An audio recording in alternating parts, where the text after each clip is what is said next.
For centuries, Stonehenge has stood as one of the world's greatest mysteries, a circle of massive stones rising from the English countryside, built by hands long gone, and for reasons still debated. People have wondered if it was an ancient calendar, a place of worship, or something far stranger, and the mystery has only deepened with time. Now, after years of digging, scanning, and analyzing, scientists say they've uncovered evidence that changes everything we thought we knew. The clues hidden beneath the soil and within the stones themselves tell a story far more shocking than legends ever hinted. Join us as we reveal what experts finally discovered about the secrets of Stonehenge.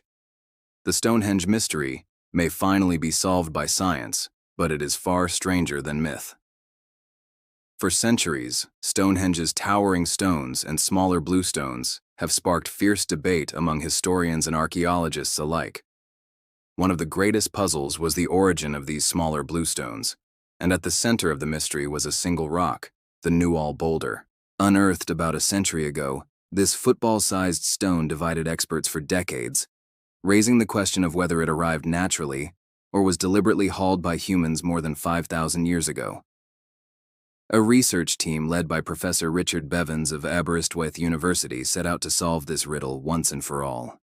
Using advanced geochemical and microscopic analysis, they compared the Newall boulder to stones from Craig Rosy Phelan, a rocky outcrop in North Pembrokeshire, Wales. This meant it was almost certainly moved by Neolithic people, who were already quarrying stone in Wales around 3000 BCE. The study also showed that another buried stone, known as Stone 30Su-D, wasn't spotted dolerite as once believed, but the same foliated rhyolite as the Newall boulder. This unique surface, rich in calcium carbonate from centuries underground, was further proof that humans, not ice, brought it here.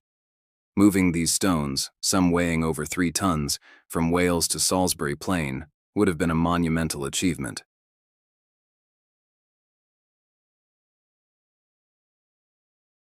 He argues the marks on the stones came from ice dragging them across the land, but the new research challenges that idea. The team suggests those marks could just as easily come from natural weathering, making the glacial theory increasingly unlikely.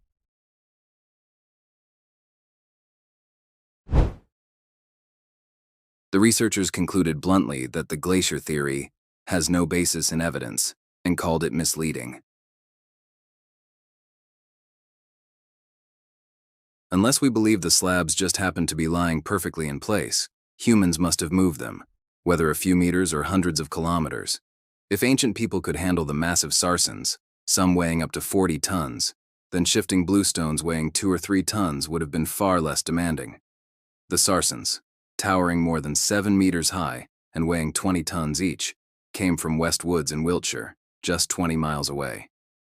Even more astonishing, the famous altar stone was brought all the way from Scotland, nearly 470 miles from Stonehenge. This alone proves that long-distance stone transport was possible thousands of years ago. We may never know the exact methods, but history offers important clues about how it could have been achieved.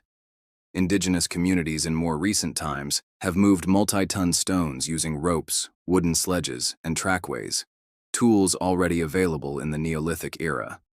That makes Stonehenge truly remarkable, because unlike other stone circles built from local rocks, this one was constructed entirely from stones brought from afar. Such an effort suggests it wasn't just a ceremonial site, but perhaps a unifying project for ancient Britain.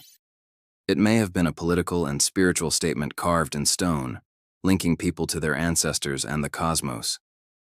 The new research leaves little doubt that the bluestones were carried by human hands, not by ancient ice. The real mystery now isn't it whether people brought them here.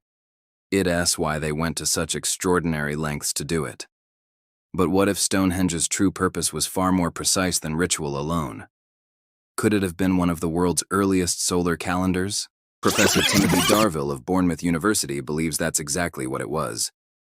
His study, published in Antiquity, proposes that the massive sarsen stones were carefully arranged as the building blocks of a perpetual calendar.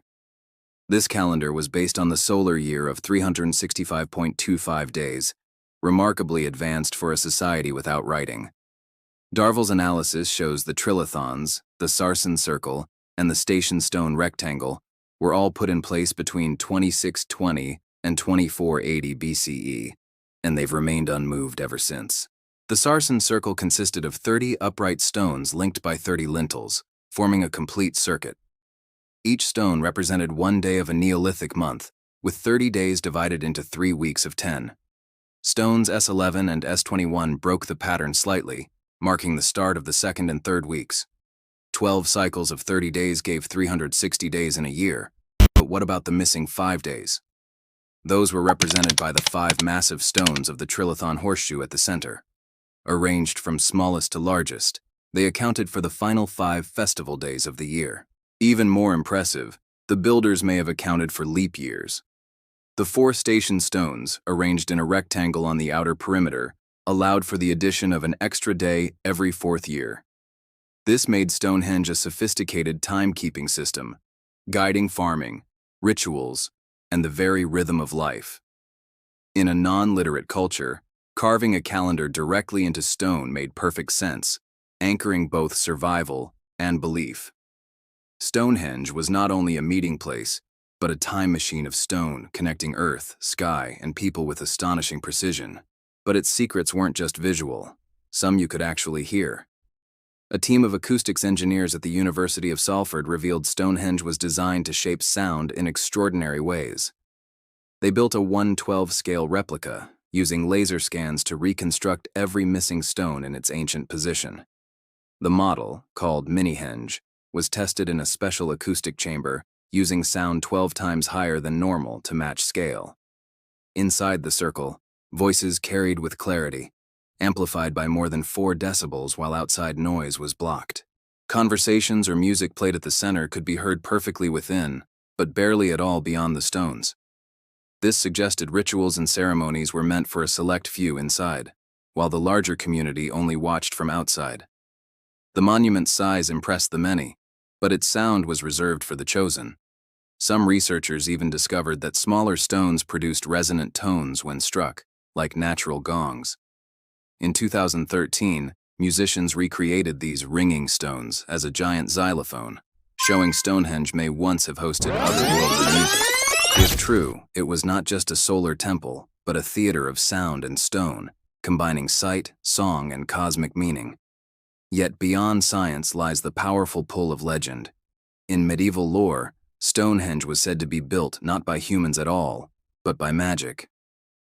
According to Geoffrey of Monmouth's 12th century chronicle, the wizard Merlin transported the stones from Ireland, where they had been set by giants.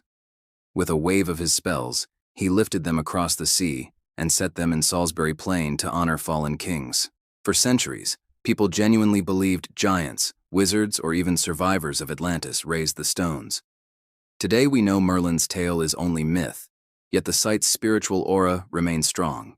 Modern druids still gather at Stonehenge during solstices, honoring the same alignments its builders once marked.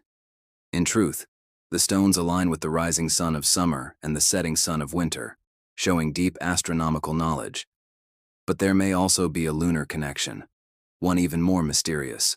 Some archaeologists believe the station stones were positioned to track major lunar standstills, rare events that happen only every 18.6 years.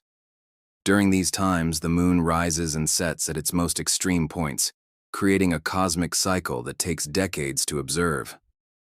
Researchers today are studying this phenomenon directly at Stonehenge, hoping to see the light and shadows dance across the stones just as the ancients did. If true, it means Stonehenge marked not only the rhythm of the sun, but also the secret pulse of the moon. Over the centuries, however, the monument has faced a different kind of threat: human destruction. Until the 17th century, stones were stolen for building projects, while later visitors chipped off souvenirs. In the 20th century, crowds vandalized the site with paint and chisels, leading to fences and heavy policing. Even today, it faces modern dangers, from planned road tunnels to activist protests. Yet despite all this, the stones still stand, as they have for over 4,000 years, silent witnesses to mystery, legend, and science. So what do you think about what scientists finally uncovered at Stonehenge? Let us know your thoughts in the comments, and don't forget to like and subscribe for more mysteries revealed.